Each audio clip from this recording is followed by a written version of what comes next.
السلام علیکم ورحمۃ اللہ وبرکاتہ۔ دوستو، آج کا عنوان ہے امام ربانی مجدد الفسانی رحمۃ اللہ علیہ کے ادب کی انتہا۔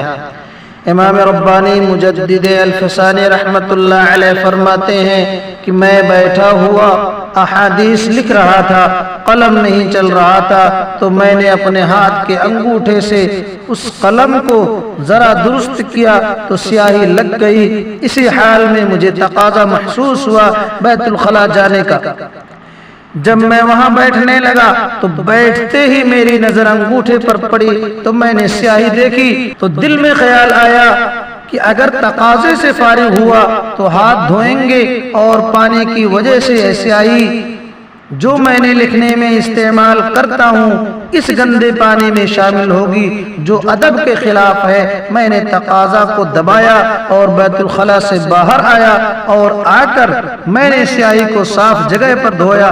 جیسے ہی دھویا اسی وقت الہام ہوا کہ احمد سرہندی، ہم نے جہنم کی آگ کو تیرے اوپر حرام کر دیا ہے۔ جب علم بھی ہو اور ادب بھی ہو پھر نور علی نور ہوا کرتا ہے۔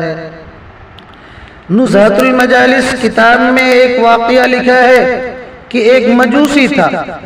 یہ وہ وقت تھا جب مسلمان غالب تھے مگر کفار ان کے درمیان رہتے تھے۔ ایک مرتبہ مجوسی کے بیٹے نے رمضان المبارک کے دنوں میں کھانا کھایا۔ جب اس نے کھلے عام کھانا کھایا تو اس مجوسی کو بہت غصہ آیا۔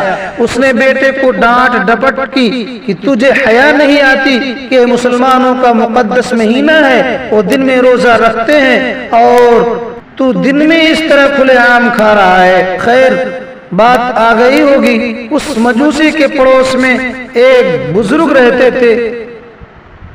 جب اس مجوسی کا انتقال ہوا تو ان بزرگ نے اس کو خواب میں دیکھا کہ وہ مجوسی جنت کے بہاروں میں ہے۔ وہ بڑے حیران ہوئے، اس سے پوچھنے لگے کہ آپ تو مجوسی تھے اور میں آپ کو جنت میں دیکھ رہا ہوں۔ وہ جواب میں کہنے لگا، ایک مرتبہ میرے بیٹے نے رمضان المبارک میں کھلے عام کھانا کھایا تھا اور میں نے رمضان المبارک کے ادب کی وجہ سے اس کو ڈانٹا تھا۔ اللہ تعالیٰ کو یہ میرا عمل اتنا پسند آیا کہ موت کے وقت مجھے کلمہ نصیب فرما دیا۔ اس طرح مجھے اسلام پر موت آئی اور اب میں جنت کے مزے لے رہا ہوں۔ اساتذہ کے احترام کی انوکھی مثال۔ حضرت شیخ الہند رحمۃ اللہ علیہ نے تحریک ریشمی رومال کے دوران ارادہ فرما لیا کہ اب میں حرمین شریفین جاتا ہوں۔ ایک دن آپ دارالعلوم دیوبند میں چارپائی پر بیٹھے دھوپ میں زمین پر پاؤں رکھے کسی کتاب کا مطالعہ کر رہے تھے۔ ان دنوں علامہ محمد انور شاہ کشمیری رحمۃ اللہ علیہ حضرت کی عدم موجودگی میں بخاری شریف پڑھاتے تھے۔ اس دوران ان کی نظر حضرت پر پڑی۔ جب درس دے کر تھک گئے تو طلبہ سے فرمایا کہ آپ تھوڑی دیر بیٹھے، میں ابھی آتا ہوں۔ انہوں نے درس کو موقوف کیا اور دارالحدیث سے باہر نکل کر سیدھے حضرت کے پاس آ کر ان کے قدموں میں بیٹھ گئے۔ اس کے بعد حضرت سے عرض کرنے لگے، حضرت پہلے آپ یہاں تھے، جب ہمیں ضرورت پڑتی تھی تو ہم آپ کی طرف رجوع کرتے تھے، آپ نے یہاں سے ہجرت کا ارادہ فرما لیا ہے، اس طرح تو ہم بے سایہ ہو جائیں گے۔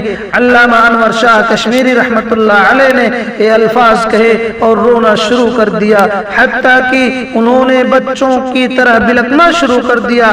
حضرت شیخ الہند نے انہیں تسلی کی بات کہی اور فرمایا، انور شاہ ہم تھے تو آپ ہماری طرف رجوع کرتے تھے اور جب ہم چلے جائیں گے تو پھر لوگ علم حاصل کرنے کے لیے تمہاری طرف رجوع کیا کریں گے۔ چنانچہ انور شاہ صاحب رحمۃ اللہ علیہ کو اس طرح کی تسلی کی باتیں کر کے واپس بھیج دیا۔ جب انور شاہ رحمۃ اللہ علیہ چلے گئے، جب شاہ صاحب چلے گئے تو حضرت شیخ الہند کے اپنے دل میں خیال آیا کہ ان کو تو اپنے استاذ کی دعاؤں کی اتنی قدر ہے اور آج میں اتنے بڑے کام کے لیے جا رہا ہوں، لیکن آج میرے سر پر تو استاذ کا سایہ نہیں ہے جن کی دعائیں لے کر چلتا۔ چنانچہ سوچتے ہی ان کو حضرت نانوتوی رحمت اللہ علیہ کا خیال آیا اور طبیعت میں رقت طاری ہوئی، لہٰذا وہیں سے اٹھے اور سیدھے حضرت نانوتوی رحمت اللہ علیہ کے گھر گئے، دروازے پر دستک دی اور ڈیوڑی میں کھڑے ہو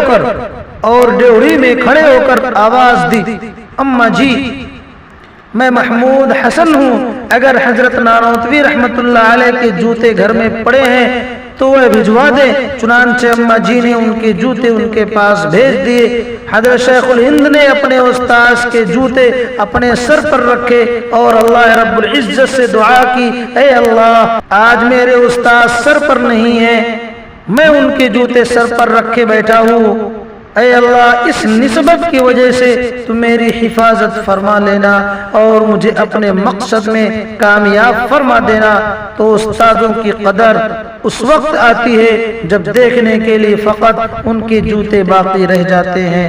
اللہ تعالیٰ سے دعا ہے کہ اللہ تعالیٰ ہم سب کو بزرگوں جیسی زندگی اور ان کے نقش قدم پر چلنے والا بنائے، آمین یا رب العالمین۔ السلام علیکم ورحمۃ اللہ۔